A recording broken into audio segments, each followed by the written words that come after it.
ಎಲ್ರಿಗೂ ನಮಸ್ಕಾರ. ಇವತ್ತೇ ಅತ್ಯಂತ ಪವಿತ್ರವಾದ ಯೋಗಿನಿ ಏಕಾದಶಿ.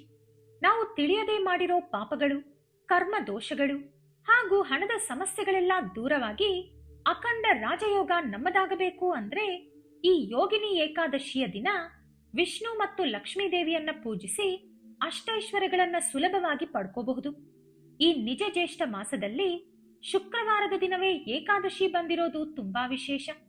ಹಾಗಾಗಿ ಪ್ರತಿ ಮನೆಯ ಗೃಹಿಣಿಯರು ಈ ಏಕಾದಶಿಯಂದು ಮನೆಯಲ್ಲಿ ಪೂಜೆ ಮಾಡಿ ಚಿಕ್ಕ ಪುಟ್ಟ ನಿಯಮಗಳನ್ನು ಪಾಲಿಸಿ ಖಂಡಿತ ನಿಮ್ಮ ಮನೆಗೆ ಒಳ್ಳೆ ದಿನಗಳು ಶುರುವಾಗುತ್ತೆ.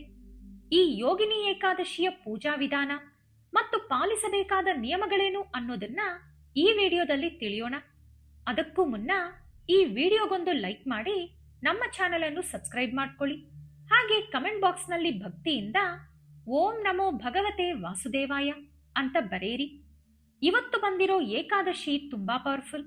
ಯಾಕಂದ್ರೆ ಏಕಾದಶಿ ವಿಷ್ಣು ದೇವರಿಗೆ ಪ್ರೀತಿಯಾದ ಹಬ್ಬ. ಇತ್ತ ಶುಕ್ರವಾರ ಲಕ್ಷ್ಮೀ ದೇವಿಗೆ ಇಷ್ಟವಾದ ದಿನ.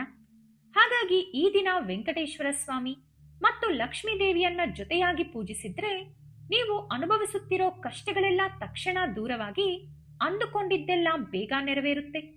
ಏಕಾದಶಿ ತಿಥಿ ಬೆಳಿಗ್ಗೆ 8 ಗಂಟೆಗೆ ಶುರುವಾಗುತ್ತೆ.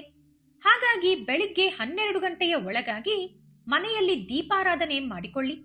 ಪೂಜೆ ಮಾಡುವ ಮಹಿಳೆಯರು ಬೆಳಿಗ್ಗೆನೆ ಎದ್ದು ತಲೆ ಸ್ನಾನ ಮಾಡಿ ಇಡೀ ಮನೆಯನ್ನ ಸ್ವಚ್ಛಗೊಳಿಸಿ. ವಿಶೇಷವಾಗಿ ಶುಕ್ರವಾರದ ಈ ಏಕಾದಶಿಯ ದಿನ ಉಪ್ಪು ನೀರಿನಿಂದ ಮನೆಯನ್ನ ಒರೆಸಿ ಇಡೀ ಮನೆಗೆ ಅರಿಶಿಣ ನೀರನ್ನು ಪ್ರೋಕ್ಷಣೆ ಮಾಡಿ. ಹಾಗೆ ಮನೆಯ ಹೊಸ್ತಿಲನ್ನು ತೊಳೆದು ಅರಿಶಿಣ ಹಚ್ಚಿ ಕುಂಕುಮದ ಬೊಟ್ಟು ಇಡಿ. ನಿಮಗೆ ಮಾವಿನ ಎಲೆ ಸಿಕ್ಕರೆ ತಪ್ಪದೆ ಮನೆ ಬಾಗಿಲಿಗೆ ತೋರಣ ಕಟ್ಟಿ. ಯಾಕಂದ್ರೆ ಈ ದಿನ ಮಾವಿನ ತೋರಣ ಕಟ್ಟಿದ್ರೆ ಮಹಾಲಕ್ಷ್ಮಿ ನಿಮ್ಮ ಮನೆಗೆ ಓಡಿ ಬರ್ತಾಳಂತೆ. ಇನ್ನು ಮನೆ ಮುಂದೆ ಅಕ್ಕಿ ಹಿಟ್ಟಿನಿಂದ ರಂಗೋಲಿ ಹಾಕಿ ಅದಕ್ಕೆ ಅರಿಶಿಣ ಕುಂಕುಮ ಇಟ್ಟು ಅಲಂಕರಿಸಿ. ಹಾಗೆ ಪೂಜಾ ಕೋಣೆಯಲ್ಲೂ ಅಕ್ಕಿ ಹಿಟ್ಟಿನಿಂದ ರಂಗೋಲಿ ಹಾಕಿ ಪೂಜೆಗಾಗಿ ತುಳಸಿ ದಳ, ಹಳದಿ ಬಣ್ಣದ ಸೇವಂತಿಗೆ ಹೂವು, ಕೆಂಪು ಗುಲಾಬಿ, ತೆಂಗಿನಕಾಯಿ ಮತ್ತು ಅಕ್ಷತೆ ಕಾಳುಗಳನ್ನ ಮೊದಲೇ ರೆಡಿ ಮಾಡಿ ಇಟ್ಕೊಳ್ಳಿ. ನಿಮ್ಮ ಪೂಜಾ ಕೋಣೆಯಲ್ಲಿರೋ ವೆಂಕಟೇಶ್ವರ ಸ್ವಾಮಿ ಫೋಟೋಗೆ ತುಳಸಿ ಮಾಲೆ ಹಾಕಿ ಸೇವಂತಿಗೆ ಹೂವುಗಳಿಂದ ಅಲಂಕರಿಸಿ. ಸ್ವಾಮಿಯ ಫೋಟೋ ಪಕ್ಕದಲ್ಲೇ ಲಕ್ಷ್ಮೀ ದೇವಿಯ ಫೋಟೋ ಇಟ್ಟು ದೇವಿಗೆ ಕೆಂಪು ಗುಲಾಬಿ ಹೂವುಗಳಿಂದ ಅಲಂಕಾರ ಮಾಡಿ. ಪೂಜೆ ಶುರು ಮಾಡೋ ಮುನ್ನ ಸ್ವಲ್ಪ ಅರಿಶಿಣದ ಅಕ್ಷತೆ ರೆಡಿ ಮಾಡಿಟ್ಕೊಳ್ಳಿ. ಹಾಗೆ ಒಂದು ಚಿಕ್ಕ ಕಳಶದಲ್ಲಿ ನೀರನ್ನು ಇಡಿ. ಇದಾದ ಮೇಲೆ ಸ್ವಾಮಿಯ ಮುಂದೆ 5 ಬತ್ತಿಗಳನ್ನು ಹಾಕಿ 2 ತುಪ್ಪದ ದೀಪಗಳನ್ನ ಹಚ್ಚಿ. ಏಕಾದಶಿ ದಿನ ಹಿಟ್ಟಿನ ದೀಪ ಹಚ್ಚೋದು ತುಂಬಾ ಒಳ್ಳೆಯದು. ಒಂದು ವೇಳೆ ಹಿಟ್ಟಿನ ದೀಪ ಹಚ್ಚಲು ಸಾಧ್ಯವಾಗದಿದ್ದರೆ ಮಣ್ಣಿನ ದೀಪ ಅಥವಾ ಹಿತ್ತಾಳೆ ದೀಪದಲ್ಲಿ ದೀಪಾರಾಧನೆ ಮಾಡಿ. ದೀಪ ಅಂದ್ರೆ ಸಾಕ್ಷಾತ್ ಲಕ್ಷ್ಮೀ ದೇವಿಯೇ. ಹಾಗಾಗಿ ದೀಪ ಹಚ್ಚಿದ ಮೇಲೆ ಅದಕ್ಕೆ ಗಂಧ ಕುಂಕುಮ ಇಟ್ಟು ಹೂವು ಮತ್ತು ಅಕ್ಷತೆ ಹಾಕಿ ನಮಸ್ಕರಿಸಿ ನಿಮ್ಮ ಮನಸ್ಸಿನ ಆಸೆಯನ್ನು ಕೇಳಿಕೊಳ್ಳಿ. ನಿಮ್ಮ ಕೋರಿಕೆ ಖಂಡಿತ ಈಡೇರುತ್ತೆ. ಇನ್ನು ಈ ಪೂಜೆಗೆ ನೈವೇದ್ಯವಾಗಿ ಪರಮಾನ್ನ ಅಂದರೆ ಪಾಯಸ ಇಡಬೇಕು. ಆದ್ರೆ ನೆನಪಿರಲಿ, ಈ ಪರಮಾನ್ನವನ್ನು ಅಕ್ಕಿಯಿಂದ ಮಾಡಬಾರದು, ಗೋಧಿ ನುಚ್ಚಿನಿಂದ ಮಾಡಬೇಕು. ಯಾಕಂದ್ರೆ ಏಕಾದಶಿಯ ದಿನ ಅಕ್ಕಿ ಉಪಯೋಗಿಸಬಾರದು. ಹಾಗೆ ಶುಕ್ರವಾರದ ದಿನ ಮನೆಯಲ್ಲಿ ಹಾಲು ಉಕ್ಕಿಸೋದು ತುಂಬಾ ಶ್ರೇಷ್ಠ. ಅದರಲ್ಲೂ ಏಕಾದಶಿಯ ದಿನ ನಿಮ್ಮ ಅಡುಗೆ ಮನೆಯಲ್ಲಿ ಹಾಲು ಉಕ್ಕಿಸಿ ಆ ಹಾಲಿನಿಂದಲೇ ಗೋಧಿ ರವೆಯ ಪರಮಾನ್ನ ಸಿದ್ಧಪಡಿಸಿ ಸ್ವಾಮಿ ಹಾಗೂ ದೇವಿಗೆ ನೈವೇದ್ಯ ಮಾಡಿ. ಇದರ ಜೊತೆಗೆ ಬೆಲ್ಲದ ಪಾನಕವನ್ನು ಕೂಡ ದೇವರಿಗೆ ಅರ್ಪಿಸಿ. ಯಾಕಂದ್ರೆ ಲಕ್ಷ್ಮೀ ದೇವಿಗೆ ಪರಮಾನ್ನ ಅಂದ್ರೆ ಇಷ್ಟ. ಇತ್ತ ವೆಂಕಟೇಶ್ವರ ಸ್ವಾಮಿಗೆ ಬೆಲ್ಲದ ಪಾನಕ ಅಂದ್ರೆ ತುಂಬಾ ಪ್ರೀತಿ. ಹಾಗಾಗಿ ಪೂಜೆಯಲ್ಲಿ ಈ 2 ನೈವೇದ್ಯಗಳನ್ನು ಇಟ್ಟು ದೀಪಾರಾಧನೆ ಮಾಡಿ. ಪೂಜೆ ಮಾಡುವಾಗ ಭಕ್ತಿಯಿಂದ ಓಂ ನಮೋ ಭಗವತೆ ವಾಸುದೇವಾಯ ಮತ್ತು ಓಂ ಮಹಾಲಕ್ಷ್ಮೀ ದೇವಿಯೇ ನಮಃ ಅನ್ನೋ ಮಂತ್ರಗಳನ್ನ ಜಪ ಮಾಡಿ. ಕೊನೆಯಲ್ಲಿ ದೇವರಿಗೆ ಆರತಿ ಬೆಳಗಿ ಕಾಯಿ ಒಡೆದು 3 ಬಾರಿ ಪ್ರದಕ್ಷಿಣೆ ಹಾಕಿ ತಲೆ ಮೇಲೆ ಅಕ್ಷತೆ ಹಾಕಿಕೊಳ್ಳುವುದರೊಂದಿಗೆ ಪೂಜೆಯನ್ನು ಮುಗಿಸಿ. ಆದ್ರೆ ಪೂಜೆ ಮುಗಿದ ತಕ್ಷಣ ಕೆಲಸ ಮುಗಿಯಲಿಲ್ಲ. ಇದರ ನಂತರ ನೀವು ಮಾಡಬೇಕಾದ ಅತ್ಯಂತ ಪ್ರಮುಖವಾದ ಕೆಲಸ ಅಂದ್ರೆ ಈ ಯೋಗಿನಿ ಏಕಾದಶಿ ವ್ರತದ ಕಥೆಯನ್ನು ಓದುವುದು ಅಥವಾ ಕೇಳುವುದು. ಒಂದು ವೇಳೆ ಯಾವುದೇ ಕಾರಣಕ್ಕೆ ನಿಮಗೆ ಪೂಜೆ ಅಥವಾ ವ್ರತ ಮಾಡಲು ಸಾಧ್ಯವಾಗದಿದ್ದರೂ ಈ ಕಥೆಯನ್ನು ಕೇಳುವುದರಿಂದಲೇ ವ್ರತ ಮಾಡಿದಷ್ಟೇ ಪುಣ್ಯ ಸಿಗುತ್ತೆ. ಹಾಗಾದ್ರೆ ತಡ ಮಾಡದೆ ಆ ವ್ರತದ ಕಥೆಯನ್ನು ಕೇಳೋಣ ಬನ್ನಿ. ಒಮ್ಮೆ ಪಾಂಡವರಲ್ಲಿ ಹಿರಿಯನಾದ ಧರ್ಮರಾಜ ಶ್ರೀಕೃಷ್ಣನಿಗೆ ವಿನಯದಿಂದ ಹೀಗೆ ಕೇಳ್ತಾನೆ, ಓ ಕೃಷ್ಣ, ಜ್ಯೇಷ್ಠ ಮಾಸದ ಕೃಷ್ಣ ಪಕ್ಷದಲ್ಲಿ ಬರುವ ಏಕಾದಶಿಯ ಹೆಸರೇನು? ಅದನ್ನು ಹೇಗೆ ಆಚರಿಸಬೇಕು? ಅದರ ಮಹತ್ವವೇನು? ಈ ಹಿಂದೆ ಈ ವ್ರತವನ್ನು ಯಾರಾದರೂ ಆಚರಿಸಿದ್ದಾರಾ ಅಂತ. ಅದಕ್ಕೆ ಶ್ರೀಕೃಷ್ಣ ಹೀಗೆ ಉತ್ತರಿಸುತ್ತಾರೆ: ಓ ಧರ್ಮರಾಜ, ಜ್ಯೇಷ್ಠ ಮಾಸದ ಕೃಷ್ಣ ಪಕ್ಷದ ಏಕಾದಶಿಯನ್ನೇ ಯೋಗಿನಿ ಏಕಾದಶಿ ಅಂತ ಕರೆಯಲಾಗುತ್ತೆ. ಇದು ತುಂಬಾನೇ ಪವಿತ್ರವಾದ ದಿನ. ಈ ವ್ರತವನ್ನು ಆಚರಿಸಿದರೆ ಮೋಕ್ಷ ಸಿಗುತ್ತೆ. ಮನುಷ್ಯ ಭೂಮಿ ಮೇಲೆ ಮಾಡಿದ ಪಾಪಗಳೆಲ್ಲ ನಾಶವಾಗಿ ಮುಂದಿನ ಜನ್ಮದಲ್ಲಿ ಪುಣ್ಯವಂತನಾಗುತ್ತಾನೆ. ಅಷ್ಟೇ ಅಲ್ಲ, ಮರಣದ ನಂತರ ಸ್ವರ್ಗದಲ್ಲಿ 1000 ವರ್ಷಗಳ ಕಾಲ ಸುಖ ಅನುಭವಿಸಿ ಕೊನೆಗೆ ಶ್ರೀ ಮಹಾವಿಷ್ಣುವಿನ ಪಾದವನ್ನು ಸೇರುತ್ತಾನೆ. ಈ ವ್ರತದಿಂದ ಜೀವನದಲ್ಲಿ ಸುಖ, ಸಂತೋಷ ಮತ್ತು ಶ್ರೇಯಸ್ಸು ಸಿಗುತ್ತೆ. ಈ ಏಕಾದಶಿಯ ಮಹತ್ವ ಸಾರುವ ಒಂದು ಕತೆ ಇದೆ. ಅದನ್ನು ಹೇಳ್ತೀನಿ, ಗಮನವಿಟ್ಟು ಕೇಳು ಅಂತ ಕೃಷ್ಣ ಕತೆ ಹೇಳಲು ಶುರು ಮಾಡ್ತಾರೆ. ಅಲಕಾಪುರಿ ಅನ್ನೋ ನಗರಕ್ಕೆ ಕುಬೇರನೇ ರಾಜ. ಆತ ಪರಮ ಶಿವಭಕ್ತ. ದಿನಾ ಶಿವನ ಪೂಜೆ ಮಾಡ್ತಿದ್ದ. ಆತನ ತೋಟದಲ್ಲಿ ಹೇಮಮಾಲಿ ಅನ್ನೋ ಯಕ್ಷ ತೋಟಗಾರನಿದ್ದ. ಆತನ ಹೆಂಡತಿಯ ಹೆಸರು ವಿಶಾಲಾಕ್ಷಿ. ತುಂಬಾನೇ ರೂಪವತಿ. ಹೆಂಡತಿಯ ಅತೀ ಹೆಚ್ಚಿನ ಮೋಹಕ್ಕೆ ಒಳಗಾಗಿದ್ದ ಹೇಮಮಾಲಿ ಯಾವಾಗಲೂ ಆಕೆಯ ಪ್ರೇಮ ಪಾಶದಲ್ಲೇ ಮುಳುಗಿರುತ್ತಿದ್ದ. ಹೇಮಮಾಲಿಯ ಕೆಲಸ ಏನೆಂದರೆ ದಿನಾ ಮಾನಸ ಸರೋವರದಿಂದ ಪವಿತ್ರವಾದ ಹೂವುಗಳನ್ನು ತಂದು ಕುಬೇರನ ಶಿವಪೂಜೆಗೆ ಕೊಡಬೇಕಿತ್ತು. ಆದರೆ ಒಂದು ದಿನ ಆತ ಸರೋವರದಿಂದ ಹೂವುಗಳನ್ನಂತೂ ತಂದ. ಆದ್ರೆ ಹೆಂಡತಿಯ ಮೇಲಿನ ವ್ಯಾಮೋಹದಿಂದ ಆಕೆಯ ಸುಂದರ ಮುಖ ನೋಡ್ತಾ ಮನೆಯಲ್ಲೇ ಕುಳಿತು ಬಿಟ್ಟ. ಪೂಜೆಯ ಸಮಯಕ್ಕೆ ಕುಬೇರನಿಗೆ ಹೂವು ತಲುಪಿಸಬೇಕು ಅನ್ನೋದನ್ನೇ ಮರೆತು ಹೋದ. ಇತ್ತ ಕುಬೇರ ಶಿವನ ದೇವಸ್ಥಾನದಲ್ಲಿ ಪೂಜೆಗಾಗಿ ಕೂತು ಹೂವಿಗಾಗಿ ಕಾಯ್ತಾ ಇದ್ದ. ಬರೋಬ್ಬರಿ 6 ಗಂಟೆಗಳ ಕಾಲ ಕುಬೇರ ಕಾದರೂ ಹೇಮಮಾಲಿ ಬರಲೇ ಇಲ್ಲ. ಹೂವಿಲ್ಲದೆ ಕುಬೇರನಿಗೆ ಶಿವಪೂಜೆಯನ್ನು ಪೂರ್ತಿ ಮಾಡಲು ಸಾಧ್ಯವಾಗಲಿಲ್ಲ.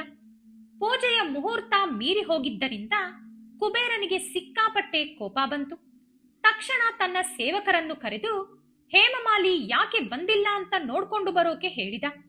ಸೇವಕರು ತಕ್ಷಣ ಆತನ ಮನೆಗೆ ಹೋಗಿ ನೋಡಿ ಬಂದು, ರಾಜ, ಆತ ಮನೆಯಲ್ಲೇ ಇದ್ದಾನೆ, ಹೆಂಡತಿ ಜೊತೆ ಹರಟೆ ಹೊಡೆಯುತ್ತಾ ಕಾಲ ಕಳೆಯುತ್ತಿದ್ದಾನೆ ಅಂತ ವಿಷಯ ತಿಳಿಸಿದ್ರು. ಇದನ್ನು ಕೇಳಿ ಕೆಂಡಾಮಂಡಲವಾದ ಕುಬೇರ ಆತನನ್ನು ಇದ್ದಕ್ಕಿದ್ದ ಹಾಗೆ ಎಳೆದುಕೊಂಡು ಬನ್ನಿ ಅಂತ ಆಜ್ಞೆ ಮಾಡಿದ. ಸೇವಕರು ಹೇಮಮಾಲಿಯನ್ನು ಹಿಡಿದು ತಂದು ನಿಲ್ಲಿಸಿದ್ರು. ಅಷ್ಟರಲ್ಲೇ ತಾನು ಮಾಡಿದ ತಪ್ಪು ಹೇಮಮಾಲಿಗೆ ಅರ್ಥವಾಗಿತ್ತು. ಹೆದರಿಕೆಯಿಂದ ನಡುಗುತ್ತಾ, ಕಣ್ಣು ಪಿಟಪಿಟ ಅಂತ ಬಿಡುತ್ತಾ ಕುಬೇರನ ಮುಂದೆ ಬಂದು ನಿಂತ. ಆತನನ್ನು ನೋಡುತ್ತಿದ್ದಂತೆ ಕುಬೇರನ ಕೋಪ ನೆತ್ತಿಗೇರಿತು. ಕುಬೇರನ ಕಣ್ಣುಗಳು ಕೋಪದಿಂದ ಕೆಂಪಗಾದವು.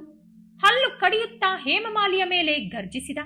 ಹೇ ಪಾಪಾತ್ಮ, ದುಷ್ಟ, ದುರ್ಮಾರ್ಗನೆ, ದೇವ ಕಾರ್ಯವನ್ನೇ ನೀನು ನಿರ್ಲಕ್ಷ್ಯ ಮಾಡಿದ್ದೀಯ. ಹಾಗಾಗಿ ನೀನು ತಕ್ಷಣವೇ ಕುಷ್ಠರೋಗ ಪೀಡಿತನಾಗು. ನಿನ್ನ ಹೆಂಡತಿಯಿಂದ ಶಾಶ್ವತವಾಗಿ ದೂರವಾಗಿ ಕಷ್ಟಪಡು. ತಕ್ಷಣ ಈ ಅಲಕಾಪುರಿ ನಗರವನ್ನು ಬಿಟ್ಟು ಯಾವುದಾದರೂ ನೀಚವಾದ ಜಾಗಕ್ಕೆ ತೊಲಗಿ ಹೋಗು ಅಂತ ಶಾಪ ಕೊಟ್ಟೇ ಬಿಟ್ಟ. ಕುಬೇರ ಶಾಪ ಕೊಟ್ಟ ತಕ್ಷಣವೇ ಹೇಮಮಾಲಿ ಅಲಕಾಪುರಿಯನ್ನು ಬಿಟ್ಟು ಹೊರಡಬೇಕಾಯಿತು. ಆತನ ಇಡೀ ದೇಹಕ್ಕೆ ಭೀಕರವಾದ ಕುಷ್ಠರೋಗ ಆವರಿಸಿಕೊಂಡಿತು. ತಾನು ಮಾಡಿದ ತಪ್ಪಿಗೆ ಕಣ್ಣೀರು ಹಾಕುತ್ತಾ ದುಃಖದ ಸಾಗರದಲ್ಲಿ ಮುಳುಗಿದ ಆತ ಕೊನೆಗೆ ಹಿಮಾಲಯದ ದಟ್ಟವಾದ ಕಾಡನ್ನು ತಲುಪಿದ. ಅಲ್ಲಿ ತಿನ್ನಲು ಅನ್ನವಿಲ್ಲ, ಕುಡಿಯಲು ನೀರಿಲ್ಲ, ಹಗಲಿನಲ್ಲಿ ನೆಮ್ಮದಿಯಿಲ್ಲ, ರಾತ್ರಿಯಲ್ಲಿ ನಿದ್ದೆಯೂ ಇಲ್ಲದೆ ನರಕಯಾತನೆ ಅನುಭವಿಸಿದ. ಚಳಿಗೆ ಅಂತ ಮರಗಳ ನೆರಳಿಗೆ ಹೋದರೆ ಆತನ ಕುಷ್ಠರೋಗದ ಗಾಯಗಳು ಮತ್ತಷ್ಟು ನೋವು ಕೊಡುತ್ತಿದ್ದವು. ಇತ್ತ ಬಿಸಿಲಿಗೆ ಬಂದರೆ ಆ ಶಾಖವನ್ನು ತಡೆದುಕೊಳ್ಳಲು ಆತನಿಗೆ ಆಗ್ತಿರಲಿಲ್ಲ. ಹೀಗೆ ದಿನವಿಡೀ ಒದ್ದಾಡತೊಡಗಿದ. ಹೀಗೆ ನಾನಾ ರೀತಿಯ ಕಷ್ಟಗಳನ್ನ ಅನುಭವಿಸುತ್ತಿದ್ದರೂ ಹೇಮಮಾಲಿ ಮಾತ್ರ ಶಿವಪೂಜೆಯ ನೆನಪನ್ನು ಬಿಡಲಿಲ್ಲ. ಮನಸ್ಸಿನಲ್ಲೇ ಶಿವನನ್ನ ಆರಾಧಿಸುತ್ತಿದ್ದ. ಇದರಿಂದಾಗಿ ಆತನಿಗೆ ತನ್ನ ಪೂರ್ವಜನ್ಮದ ಜ್ಞಾನ ಹಾಗೆ ಉಳಿದುಕೊಂಡಿತ್ತು. ತಾನು ಮಾಡಿದ ತಪ್ಪಿಗೆ ಪಶ್ಚಾತ್ತಾಪ ಪಡುತ್ತಾ ಆ ಭೀಕರವಾದ ಅರಣ್ಯದಲ್ಲಿ ಅಲೆಯುತ್ತಾ ಅಲೆಯುತ್ತಾ ಕೊನೆಗೆ ಪರಮ ಪವಿತ್ರವಾದ ಹಿಮವತ್ ಪರ್ವತದ ಪ್ರಾಂತ್ಯಕ್ಕೆ ಬಂದು ತಲುಪಿದ. ಅಲ್ಲಿ ಹೇಮಮಾಲಿಗೆ ಮುನಿಶ್ರೇಷ್ಠರಾದ ಮಾರ್ಕಂಡೇಯ ಮಹರ್ಷಿಗಳ ದರ್ಶನವಾಯಿತು. ಬ್ರಹ್ಮದೇವನ ಲೆಕ್ಕಾಚಾರದ ಪ್ರಕಾರ ಆ ಮಹರ್ಷಿಗಳಿಗೆ 7 ಕಲ್ಪಗಳ ಆಯುಷ್ಯವಿತ್ತು. ಅಂದರೆ ಅವರು ಚಿರಂಜೀವಿಯಾಗಿದ್ದರು. ಅವರ ಆಶ್ರಮ ನೋಡಲು ಸಾಕ್ಷಾತ್ ಬ್ರಹ್ಮದೇವರ ಸಭೆಯಂತೆಯೇ ಕಂಗೊಳಿಸುತ್ತಿತ್ತು. ಹೇಮಮಾಲಿ ಆ ಆಶ್ರಮದ ಹತ್ತಿರ ಹೋದ ನಿಜ. ಆದ್ರೆ ತಾನು ಪಾಪಕರ್ಮ ಮಾಡಿದವನು ಅನ್ನೋ ಕಾರಣಕ್ಕೆ ದೂರದಲ್ಲಿ ನಿಂತು ಮಹರ್ಷಿಗಳ ಪಾದಗಳಿಗೆ ಭಕ್ತಿಯಿಂದ ನಮಸ್ಕರಿಸಿದ. ಅಷ್ಟರಲ್ಲಿ ಮಾರ್ಕಂಡೇಯ ಮಹರ್ಷಿಗಳ ಕಣ್ಣು ಹೇಮಮಾಲಿಯ ಮೇಲೆ ಬಿತ್ತು. ಆತ ಕುಷ್ಠರೋಗದಿಂದ ಭೀಕರವಾಗಿ ನರಳುತ್ತಿರುವುದನ್ನು ಕಂಡು ತಕ್ಷಣ ಆತನನ್ನು ಹತ್ತಿರ ಕರೆದರು. ನಿನಗೆ ಯಾಕೆ ಈ ಪರಿಸ್ಥಿತಿ ಬಂತು?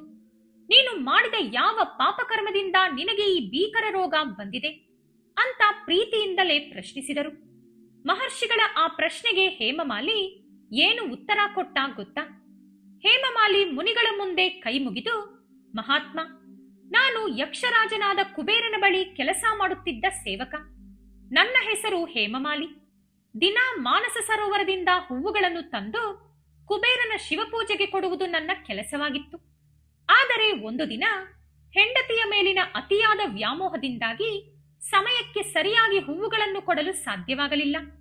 ಇದರಿಂದ ಕೋಪಗೊಂಡ ಕುಬೇರ ನನಗೆ ಈ ರೀತಿ ಶಾಪ ಕೊಟ್ಟರು. ನಿಜವಾಗಿಯೂ ನಡೆದದ್ದು ಇಷ್ಟೇ ಸ್ವಾಮಿ ಅಂತ ತನ್ನ ಶಾಪದ ಕಥೆಯನ್ನ ಬಿಚ್ಚಿಟ್ಟ. ಅಷ್ಟೇ ಅಲ್ಲದೆ, ಸ್ವಾಮಿ, ಈ ಭೀಕರ ಕುಷ್ಠರೋಗದಿಂದ ನರಳುತ್ತಾ ನನ್ನ ಹೆಂಡತಿಯಿಂದಲೂ ದೂರವಾಗಿ ಕೊನೆಗೆ ನನ್ನ ಅದೃಷ್ಟದಿಂದ ನಿಮ್ಮ ಆಶ್ರಮಕ್ಕೆ ಬಂದು ತಲುಪಿದ್ದೇನೆ. ನಿಮ್ಮಂತ ಮಹಾತ್ಮರ ಮನಸ್ಸು ಯಾವಾಗಲೂ ಇತರರಿಗೆ ಉಪಕಾರ ಮಾಡುವುದನ್ನೇ ಬಯಸುತ್ತದೆ.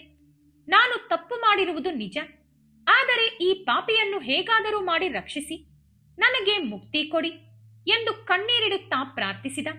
ಹೇಮಮಾಲಿಯ ಪಶ್ಚಾತ್ತಾಪ ಮತ್ತು ಪ್ರಾರ್ಥನೆಯನ್ನು ಕೇಳಿದ ಮಾರ್ಕಂಡೇಯ ಮಹರ್ಷಿಗಳು ಹೀಗೆ ಹೇಳಿದರು. ನೋಡು ಹೇಮಮಾಲಿ, ನೀನು ನನ್ನ ಮುಂದೆ ನಿಜವನ್ನೇ ಹೇಳಿದ್ದೀಯ, ಎಲ್ಲೂ ಸುಳ್ಳು ಹೇಳಿಲ್ಲ. ನಿನ್ನ ಪ್ರಾಮಾಣಿಕತೆಗೆ ಮೆಚ್ಚಿ ನಿನಗೆ ಒಳ್ಳೆಯದಾಗುವ ಒಂದು ವ್ರತವನ್ನು ಹೇಳಿಕೊಡುತ್ತೇನೆ. ಅದನ್ನು ಆಚರಿಸಿದರೆ ನಿನಗೆ ಖಂಡಿತ ಮುಕ್ತಿ ಸಿಗುತ್ತದೆ. ಅದೇನೆಂದರೆ, ಶೀಘ್ರದಲ್ಲೇ ಜ್ಯೇಷ್ಠ ಮಾಸದ ಕೃಷ್ಣ ಪಕ್ಷದ ಏಕಾದಶಿ ಬರಲಿದೆ. ಅದನ್ನೇ ಯೋಗಿನಿ ಏಕಾದಶಿ ಅನ್ನಲಾಗುತ್ತದೆ. ಅದು ಅಪಾರ ಪುಣ್ಯವನ್ನು ಕೊಡುವ ಮಹಾನ್ ಪವಿತ್ರ ದಿನ. ಆ ದಿನ ನೀನು ಉಪವಾಸವಿದ್ದು ರಾತ್ರಿ ಜಾಗರಣೆ ಮಾಡಬೇಕು ಅಂತ ವ್ರತದ ಮಹತ್ವವನ್ನು ತಿಳಿಸಿಕೊಟ್ಟರು. ಮಾರ್ಕಂಡೇಯ ಮಹರ್ಷಿಗಳು ಮುಂದುವರೆಸಿ, ಆ ಏಕಾದಶಿಯ ಪುಣ್ಯದ ಪ್ರಭಾವದಿಂದ ನಿನ್ನ ಇಡೀ ಕುಷ್ಠರೋಗ ಖಂಡಿತವಾಗಿಯೂ ವಾಸಿಯಾಗುತ್ತದೆ. ಇದು 100% ಸತ್ಯ ಅಂತ ಧೈರ್ಯ ತುಂಬಿದ್ರು. ಮಹರ್ಷಿಗಳ ಮಾತುಗಳನ್ನು ಕೇಳಿದ ಹೇಮಮಾಲಿಗೆ ಸಂತೋಷ ತಡೆಯಲಾಗಲಿಲ್ಲ. ಆತ ತಕ್ಷಣವೇ ನೆಲದ ಮೇಲೆ ಬಿದ್ದು ಮಹರ್ಷಿಗಳಿಗೆ ಸಾಷ್ಟಾಂಗ ನಮಸ್ಕಾರ ಮಾಡಿದ. ಮುನಿಗಳು ಪ್ರೀತಿಯಿಂದ ಆತನನ್ನು ಮೇಲೆಬ್ಬಿಸಿದ್ರು. ಆಮೇಲೆ ಹೇಮಮಾಲಿ ಮಾರ್ಕಂಡೇಯ ಮಹರ್ಷಿಗಳ ಆಜ್ಞೆಯಂತೆ ಭಕ್ತಿ ಶ್ರದ್ಧೆಯಿಂದ ಯೋಗಿನಿ ಏಕಾದಶಿ ವ್ರತವನ್ನು ಆಚರಿಸಿದ. ಅಷ್ಟೇ, ಆ ಮಹಾನ್ ವ್ರತದ ಪವಾಡದ ಪ್ರಭಾವದಿಂದ ಆತನ ಭೀಕರ ಕುಷ್ಠರೋಗ ಸಂಪೂರ್ಣವಾಗಿ ಮಾಯವಾಯಿತು. ಆತನ ದೇಹ ಮೊದಲಿನಂತೆ ದಿವ್ಯವಾದ ತೇಜಸ್ಸಿನಿಂದ ಕಾಂತಿಯಿಂದ ಹೊಳೆಯಲಾರಂಭಿಸಿತು. ಶಾಪ ವಿಮೋಚನೆ ಪಡೆದ ಹೇಮಮಾಲಿ ತಕ್ಷಣವೇ ತನ್ನ ಪ್ರೀತಿಯ ಹೆಂಡತಿಯನ್ನು ಸೇರಿಕೊಂಡು ಸುಖವಾಗಿ ಬಾಳಿದ ಅಂತ ಶ್ರೀಕೃಷ್ಣನು ಧರ್ಮರಾಜನಿಗೆ ಕಥೆಯನ್ನು ವಿವರಿಸಿದರು. ನೋಡು ಧರ್ಮರಾಜ, ಈ ಯೋಗಿನಿ ಏಕಾದಶಿ ಅನ್ನೋದು ಅಷ್ಟೊಂದು ಪವಿತ್ರವಾದದ್ದು. ಈ ಏಕಾದಶಿ ವ್ರತವನ್ನು ಶ್ರದ್ಧೆಯಿಂದ ಆಚರಿಸುವ ಮನುಷ್ಯನಿಗೆ ಬರೋಬ್ಬರಿ 88,000 ಬ್ರಾಹ್ಮಣರಿಗೆ ಅನ್ನದಾನ ಮಾಡಿದಷ್ಟೇ ಮಹಾಪುಣ್ಯ ಸಿಗುತ್ತೆ. ಈ ವ್ರತವು ಮನುಷ್ಯನ ಸಮಸ್ತ ಪಾಪಗಳನ್ನು ನಾಶ ಮಾಡುತ್ತೆ. ಮಂದರ ಪರ್ವತದಷ್ಟೇ ದೊಡ್ಡದಾದ ಪಾಪದ ರಾಶಿ ನಿಮ್ಮ ಬೆನ್ನಿಗಿದ್ದರೂ ಈ ಏಕಾದಶಿಯ ಪ್ರಭಾವದಿಂದ ಅದು ಬೆಂಕಿಯಲ್ಲಿ ಕರ್ಪೂರ ಕರಗಿದಂತೆ ಕರಗಿ ಹೋಗುತ್ತೆ. ಇಂತಹ ವಿಶೇಷವಾದ ಕಥೆಯನ್ನು ಕೇಳಿದರು, ಓದಿದರು, ಬೇರೆಯವರಿಗೆ ಹೇಳಿದರು ಜನ್ಮ ಜನ್ಮಾಂತರದ ಪಾಪಗಳು ದೂರವಾಗಿ ಕೋಟಿ ಜನ್ಮದ ಪುಣ್ಯ ಲಭಿಸುತ್ತೆ. ಜೊತೆಗೆ ಸಕಲ ಶುಭಗಳು ನಿಮ್ಮದಾಗುತ್ತವೆ. ಈ ವಿಡಿಯೋ ನಿಮಗೆ ಇಷ್ಟವಾಗಿದ್ದರೆ ಲೈಕ್ ಮಾಡಿ, ಶೇರ್ ಮಾಡಿ. ನಮ್ಮ ಚಾನೆಲ್ ಅನ್ನು ಸಬ್ಸ್ಕ್ರೈಬ್ ಮಾಡಿಕೊಂಡು ಬೆಲ್ ಐಕಾನ್ ಕ್ಲಿಕ್ ಮಾಡಿ. ಧನ್ಯವಾದಗಳು.